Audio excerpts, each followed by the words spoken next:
Hello chess enthusiasts, my name is Miha and welcome to my chessrealm YouTube channel. So today I want to present you a very interesting game between Slavoljub Marjanović and Vitomir Arapović, played back in 1982 in Sarajevo. Let's see what happens. Slavoljub Marjanović had white pieces and he started with e4, e6, d4, d5, and we have French defense. Knight goes to d2, knight to f6, e5, knight goes to d7, and we have close Tarrasch variation, c3, c5, bishop to d3, knight to c6, further putting pressure on this pawn on d4. So white plays knight to e2, further defending pawn on d4. And now c-pawn captures on d4, c-pawn recaptures, knight goes to b6, a3, and now a5. So maybe white was expecting this a4 later with knight to a5 and b3. So white played a prophylactic move, b3, black plays a4, and now b4 and knight to a5 is protected. So black continues with bishop to d7, white castles king side, rook goes to c8, taking over this c file. Now f4. White is preparing the advance of this f-pawn. Black responds with knight to a7, preparing a bishop to b5 with the action on the queen side, and white follows his original plan. f5 was played. Well, if black would follow his original plan, bishop to b5, then simply f-pawn would capture on e6, and believe it or not, this is a very tricky situation. Black cannot grab undefended bishop on d3, because after bishop to d3, then e-pawn would capture on f7 check. Pawn is protected. Now king cannot go to e7, because after king to e7, then knight to c4. Knight on b6 is under attack, and bishop to g5, skewering the king, grabbing the queen is a serious threat.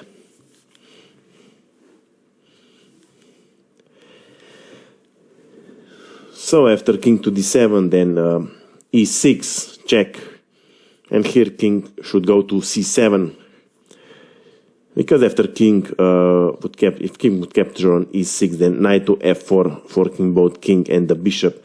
White gains the piece back, and with king in the open, white has almost decisive advantage. So after king to c7, then knight to b3, even if pawn captures on b3, then queen captures on d3. Yeah, white is a piece down, but has 3 pawns for compensation. More than enough in this position. With king in the open, white is definitely better.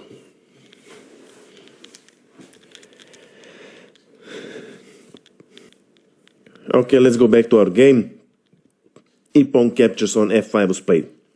Bishop recaptures, and rook recaptures, and now black plays g6, driving the rook away. So rook goes back to f3, protecting this c3 square. Black continues with bishop to g7, knight goes to c3, knight is protected. Now you see why white played rook to f3, and black continues with queen to d7, knight goes to f1, clearing the path for bishop to go to g5. Black castles king side, and now bishop to g5, preparing bishop to f6, but black actually doesn't care. Knight to c6 was played. So bishop goes to f6, offering the trade of bishops. Black doesn't go for it. Knight to d8 was played, and now white continues with queen to e1, preparing to deploy the queen on the king's side. Black continues with knight to e6, queen goes to h4, and now black plays h6, creating an escape square on h7 for a black king. And white plays knight goes to e2. Well, here black has an open c file, and here black should play rook to c2, attacking knight on e2, forcing white to come up with some sort of defense. Instead, king to h7 was played. So black follows his original play, underestimating the danger. White continues with knight to e3, and now bishop captures bishop on f6. Here white has two options for recapturing.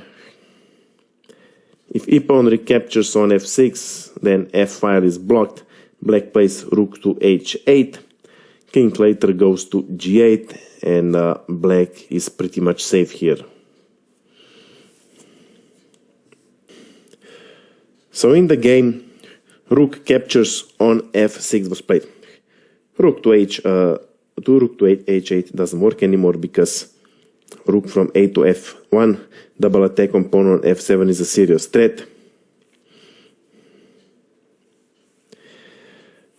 And maybe here black should play h5, hoping for some sort of defense, although white would still be better with a strong attack anyway.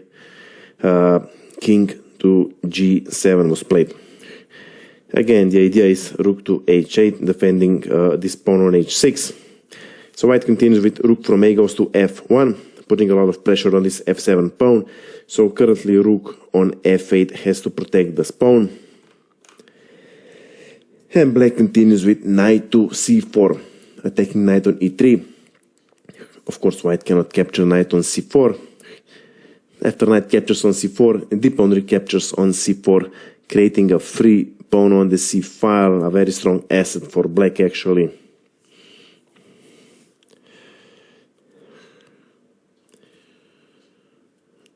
In the game, white strikes with a stunning move. Knight goes to f5, check. Well, black can capture or not. If black doesn't want to capture, if king, for example, goes to h7, then queen to h6, check, king to g8, rook to f3. Now rook to h3 is coming, and then there is no defense from mate on h8. If king would go to g8, for example, then simply knight to h6 check. No, king has a few options. If king would go to h8 or h7, let's see, after king to h7, then we have mate in a couple of moves. Knight goes to f7 check, king to g7, queen to h6 check, king to g8, and queen to h8 is checkmate. But even king to g7 doesn't save black. Still, knight to f7 would be played. Queen to h6 is still the threat. And even if rook captures on f7, rook recaptures on f7, queen recaptures on f7, rook recaptures on f7, and king recaptures on f7, and now queen to f6 check. Doesn't matter where black king goes, white grabs this knight on e6 and has decisive material advantage.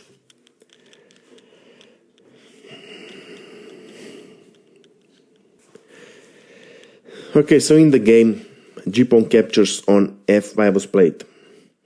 Queen captures on a6 check, king goes to g8, and now rook from the first rank captures pawn on f5. Rook to h5 is coming, it's gonna be mate in a couple of moves. There's nothing black can do about it. And realizing that all is lost in this position, Vitomir Arapović resigned the game. So I hope you like this game, I hope you have learned something from it. If you have any questions, my email is below in the description. Of course, I invite you to visit my Instagram page. That's it for now, and see you soon.